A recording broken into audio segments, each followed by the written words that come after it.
Par la voix d'Andriy Kovalenko du Centre pour contrer la désinformation auprès du Conseil national de sécurité ukrainien, l'Ukraine dénonce ce qu'il appelle une sorte d'opération informationnelle de la part du président russe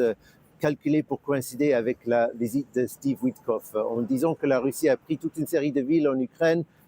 pour donner l'impression d'une armée russe inarrêtable qui avancerait à pas galopants. Pour Kiev, ce n'est pas exactement cela. Ces batailles pour toutes ces villes en fait que Vladimir Poutine a évoquées seraient encore en cours. Il est clair que la Russie a pris le contrôle d'une grande partie de la ville de Pokrovsk, cette ville stratégique dans la région de Donetsk, mais il y a aussi des forces ukrainiennes présentes et des combats qui font rage, notamment aussi dans la ville de Myrnograd, une ville qui fait partie de la même agglomération que Pokrovsk. Ce qu'il faut aussi souligner, c'est que l'importance stratégique de la ville s'est diminuée à mesure que ces bâtiments et ces infrastructures ont été détruits. Alors, les forces ukrainiennes, en quelque sorte, se sont déjà adaptées à la vie sans Pokrovsk et à défendre les autres parties de la région de Donetsk qu'ils tiennent encore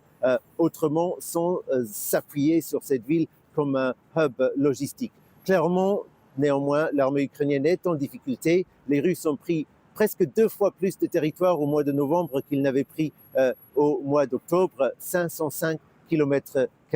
40% de ces nouvelles prises, en fait, ne sont pas dans cette région de Donetsk qui est prioritaire pour les Russes, mais bien dans la région de Zaporizhzhia, où les forces russes ont pu profiter du fait que les Ukrainiens avaient redéployé des forces de cette région vers la région de Donetsk pour justement mieux défendre Pokrovsk.